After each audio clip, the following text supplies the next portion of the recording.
All right, everyone, welcome back for another episode of Carnivore Trades. Today is Tuesday, August 27, 2024. If you're not done so already, please give the video a thumbs up, like, comment, subscribe to the channel.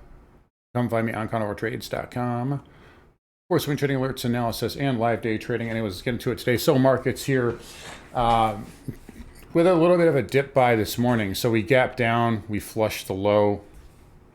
You can see here on ES actually. Really nice spike of that low. Actually, let's go back to there you go. Spike of the low from yesterday. We traded around it in the morning, and then we just just a false breakdown, really. And we just rallied right back up for about 90 minutes, pulled back, double bottom, intraday double bottom, and then just kind of flagging here into the close. So right now, no problems here with the market. We're pinned to about 53.25, and we've been that way for the last 2 hours, and we're just kind of basing here. And again, big picture, we're still basing. You can see the hourly here, nice, breakup candle, and we're just consolidating that up move. So unless something changes big time in the next 24 hours, really based on what I'm seeing from dealer positioning, the charts, the technicals here, the consolidation pattern, the light volume, the seasonality, going into a holiday, I have a really hard time to believe that we're going to sell off at all on NVIDIA earnings. So we also have CRM and CrowdStrike too.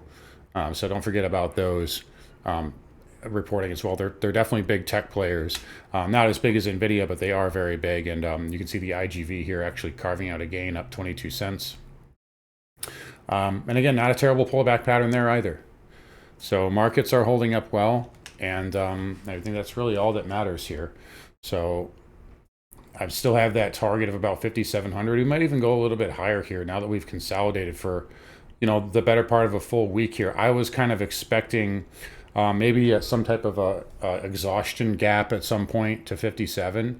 But we've not really done that. Instead, we're just basing here. So this is getting healthier and healthier of a move. So we might even see a little bit past 57. But again, like I said, this market, breadth is acting pretty good here. RSP, new all-time highs. The Dow's at new all-time highs.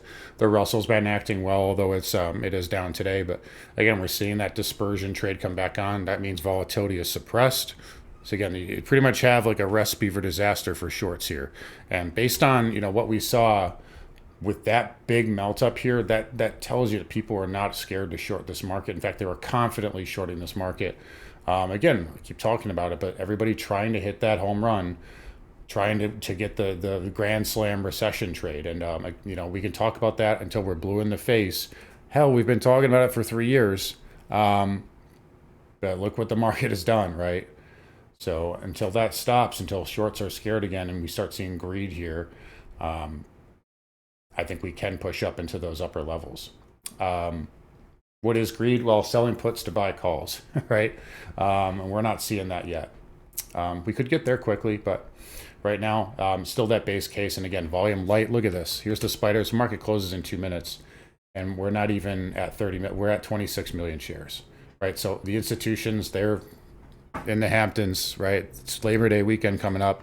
It's the last time they're going to have off for a few months till like Columbus Day, pretty much. Kids going back to school. They're not at the office now. They've turned the algos on. They know which way NVIDIA is going to go, and I think that's already a predetermined thing at this point. That's my 2 cents on the matter, but we'll see what we get going into tomorrow. You see the triple Qs here, again, up 29 basis points. That is leading the market. So again, Qs up. What did we talk about this yesterday? Russell down, vice versa, right? Dow fractionally higher here today, but the Qs are leading. So Dow and Russell slightly negative. It's a more of a tech based rally today, although Google is selling off right now. I'm seeing towards the end of the day. I mean, I should say it's selling off. It's barely down. Pattern wise, this is still fine, but down a little bit here. We got stocks like Netflix having good bids, so offsetting a little bit. We had Broadcom up nicely, semis having a decent day, which we'll talk about in a minute. NVIDIA up 1.5. Good pattern there on NVIDIA. We talked about CRM. Good pattern there. Gap down and a dip buy. And then CrowdStrike also having good patterns. They're all having good patterns going into earnings. So That doesn't mean anything. I've seen really good patterns fail tremendously on earnings. But for what it's worth, base case, they're fine. So Qs here, again, I would say if we do push up to about 470, I would just say 490 on the Qs. So we're not going to make new all-time highs anytime soon on the Qs. But again, pattern-wise, it's fine, and I think you're okay as long as you're above like 469, 470. Market's closing in a few seconds here. Again, IWM down, but again, this can consolidate and it can push up if it wants to. Dow, basically new all-time highs. So there's the bell. Semis, not a bad pullback pattern. Again, tomorrow we'll see what we get.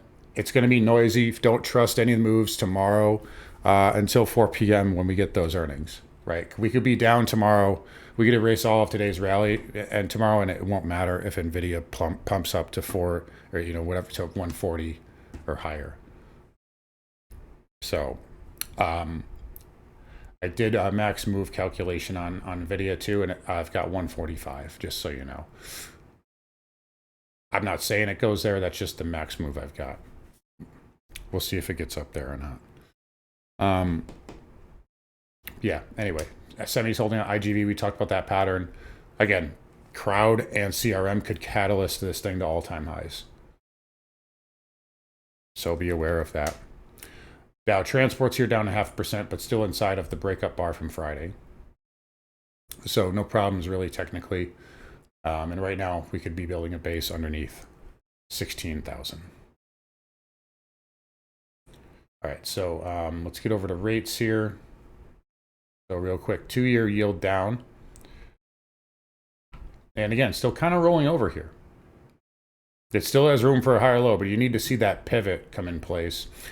Fives, and then we have a little bit stronger on the long end. We've expected that. So long end yields were up a little bit more today. And again, if we can get above if we can get above 4%, if we can put in some type of a zigzag and get above 4, I think this could squeeze to 420. I'm not saying that happens. I don't see anything in the near term that's telling me that's going to happen. But if it does, I can see it. I think the defensive trade is really crowded. Personally, I mean, like if we waited until now to get into XLU, you're late. Same thing with XLP and XLV. Like you're late on this.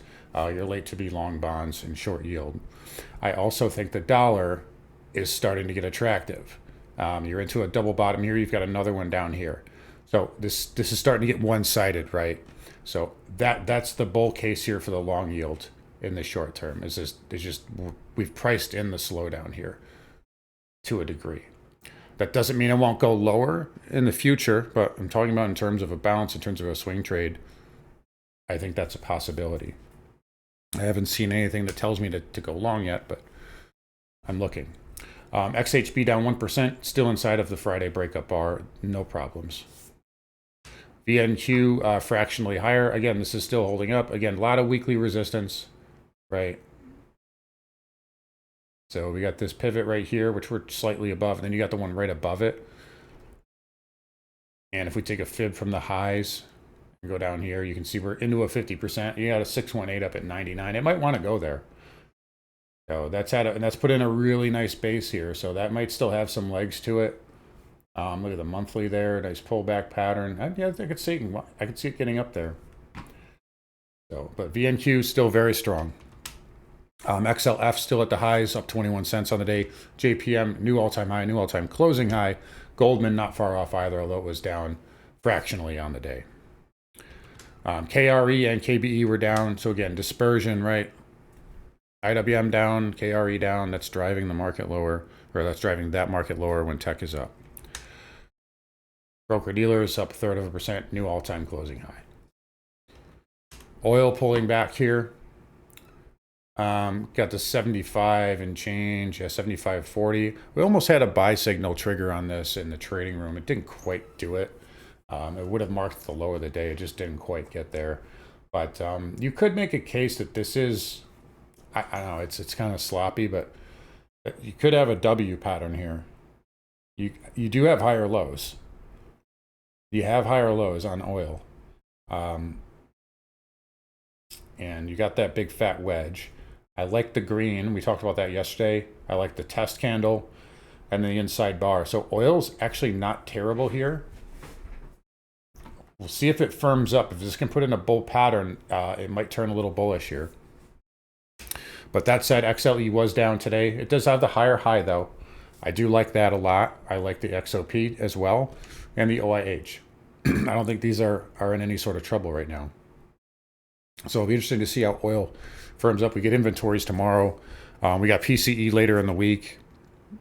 I don't think the market cares too much. I think it cares more about earnings, but it'll be interesting to see the macro bounce around here. But oil, it's finally starting to show me something that's not neutral for a change, but it's got to, it's got to firm up a little bit though, and then I could maybe get bullish on it in the short term. CCJ down 43 cents. Nothing really wrong there. Had a good bounce, and it's still firm. And the URNM again. So these things keep switching, right? So it almost seems in bull markets this does better than CCJ. I guess that makes sense. But in bear periods, CCJ does better. It's more of a stable, more stable than the basket of stocks. As you see CCJ down, URNM flat, and URNJ green. That's a sign, right? Don't ignore that, right? That's money flow going into the juniors, right? So that's bullish. So we said get bearish here on these. I'm going to get rid of these fibs so it's not confusing, but we said get bearish here after this close below, and that was the right call, and now it's starting to look, it's starting to firm up. So there's definitely some promise here in the uranium plays. Nat gas backing off on the V. It looks like it held the 786 by the end of the day. Yep, close above it. This could go to double bottom though. I would be interested on a pierce of double bottom for maybe a quick bounce. But nat gas definitely rolling over here, and we'll see if it goes down and tests 2. Probably does. Probably goes and pierces that. Dollar index we talked about. Again, I think it's starting to get attractive. You get close to that 100 handle. Certainly a pierce definitely gets interesting. If that does that, expect gold to break out to about 26, 25, and then I think that's it for a little while. That does not mean short gold. That does not mean I'm bearish gold. It just means that I'll probably be looking for some backing and filling. Silver, I don't know, maybe we'll just say 31, 31.50. Then platinum here, again, I'm still looking for 1,000 to maybe 10.15. Palladium, it kind of marches to beat of its own drum, but let's just say 10.50. And then copper, anywhere between 4.30 and 4.40, I think. Still waiting for this to have that kind of trend leg, but it's been basing here for like a week and a half now, and it's been making higher highs. You can see on the 4-hour here, it's inching up, and it's got a good base. So it's just slowly grinding higher. It's just waiting for that catalyst. Perhaps that catalyst is, like I said, the dollar just capitulate, big wide range sell bar down to 99, 99.50. You get into this double bottom pivot, pierce of the 200 MA on the weekly, pierce the 100 whole round number. Look at this big pivot point, big point of control, right? You get down there, slice that. Maybe that's what gets the metals to just have that last big pop there before they have to cool off for a little while. Again, this is just speculation on my behalf. Bitcoin here, it's amazing how hysterical people get on Bitcoin. I don't know if it's you guys or just me, but everybody's like freaking out. Like, Bitcoin needs to bid right here, otherwise it's going to crash. It's going to roll over. Like, what are you talking about? We have a bullish inside bar here on the daily. As long as we're above this low on a closing basis, this is bullish. First of all. Second of all, I couldn't care less about the daily, honestly. This is what I care about. The weekly, right? Is this bearish? If we get below 61,000, is this all of a sudden a bear pattern? The answer is no. It's not even close. And really what I'm looking at more so is the monthly. And next month, that 20 MA is going to catch up to price, and it's going to act like fuel. So I don't know where this like hysteria is coming from. At least this is anecdotally on my end. I'm just seeing it, and it's almost like we were when we were at 50,000. So I don't know, but I don't see any single issue on Bitcoin in case anybody had one. So anyway, let's see. Yep, 56.25. There's our pin for end of day. Sideways for the last 2-3 hours. Good base here though. So I mean, we've built up a base. If you look at like the 2 hour, that's tight. It's ready to go. It just needs a catalyst. Maybe that's NVIDIA earnings. We'll see. We got PCE after that later in the week. I don't think the market cares as long as it's not like a complete miss. I think the market will be fine. I think the light volume is going to kind of just float us up. So 30,600 shares on SPY. It's 4:09 p.m. That's including after hours. So that's how much the market cares right now about recession. I'm telling you, fund managers are out. Dealers have really bullish positioning right now via Charm and Vanna. And there's dispersion out there. We talked about that yesterday. Volatility down. I don't think it's a good environment here for shorts. So, in any case, let's wrap it up here. You guys take care. Come find me on carnivoretrades.com, and I'll see you guys all tomorrow.